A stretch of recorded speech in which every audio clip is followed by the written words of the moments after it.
Selamat sore Ibu. Sore. Kan saya Bidan Intan yang bertugas hari ini untuk memberikan konseling penjenengan ya. Hari ini ibunya mau konsul tentang persiapan menjadi orang tua.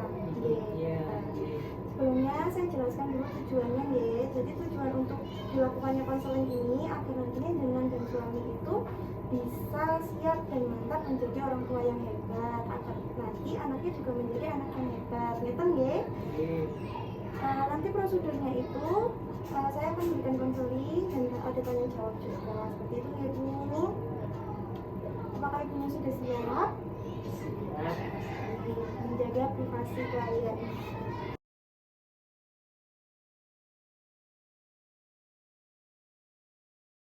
Sebelumnya saya mau tanya dulu data dirinya ya Bu ya. Namanya Nyonya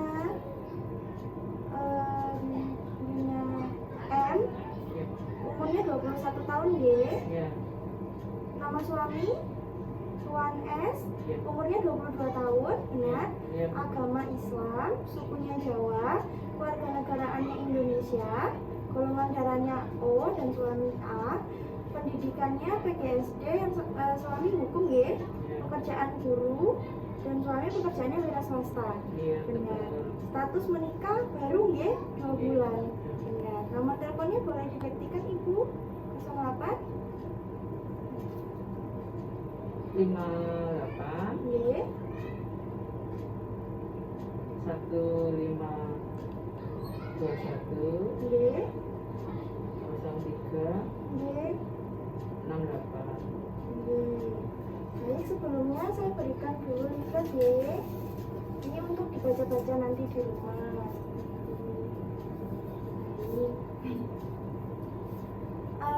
Sebelumnya sudah pernah tahu persiapan menjadi orang tua apa saja Ibu? Belum? Sedikit-sedikit. Jadi yang perlu kita siapkan itu dari persiapan kehamilannya, persiapan mentalnya kita, persiapan finansial, juga persiapan menyusuinya nanti, seperti itu ya. Nah, agar nanti kita mampu membantu anak-anak menjalani masa tumbuh kembangnya dengan baik dan benar dan menyenangkan. Jadi kita bisa menjadi orang tua yang menyenangkan untuk anak kita, nyata ya Bu. Dan ada juga persiapan saudara kandung, seperti itu. Cut dulu. Nah, di leaflet halaman pertama itu sudah dijelaskan ya Bu ya, merencanakan usia pernikahan. Jenengan ini nikahnya umur 21 tahun, suami umur 22 tahun. Ideal ya, sudah tidak ketuaan dan juga tidak kemudaan. Jadi pas ya. Selain itu, untuk menjadi orang tua, kita harus menjalin hubungan yang baik dengan pasangan. Selain itu juga dengan keluarga pasangan. Jenengan dengan keluarga suami, suami dengan keluarga jenengan, seperti itu ya. Dan juga oleh tetangga-tetangga sekitar, karena apa? Itu mempengaruhi mental kita, seperti itu ya Bu.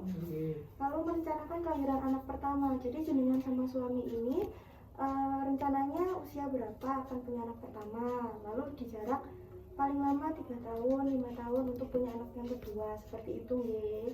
Dan juga mengatur jadwal kelahiran dan juga harus berhenti melahirkan setelah umur 35 tahun. Kenapa? Karena kalau sudah umur 35 tahun berarti organ reproduksi jenengan sudah tidak sebagus waktu usia muda, seperti itu nggih. Jadi malah resikonya lebih banyak, seperti itu nggih.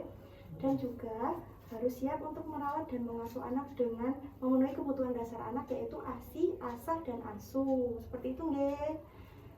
Lalu persiapan kehamilan itu meliputi dari tekanan darah, status gizi, darah rutin, urin rutin, dan pemeriksaan lab lainnya. Lalu persiapan gizi ini berarti jenengan harus siap untuk makan makanan yang bergizi seimbang, 5 sehat 4 sempurna ya. Lalu minum obat sangobion atau obat penambah darah lainnya. Biasanya kalau jenengan nanti periksa kehamilan dikasih oleh bidannya dan wajib diminum 1 hari 1 kali. Dan juga harus minum air putih 8 gelas sehari. Lalu harus makan sayuran, menghindari minum teh, kopi, garam, dan juga yang berlemak, seperti itu nggih. Lalu harus imunisasi lengkap. Jangan sudah imunisasi lengkap apa belum? Imunisasi tetanus Oh, sudah. Sudah nggih 5 kali, itu wajib sebelum hamil. Dan juga harus menjaga kesehatan organ reproduksi.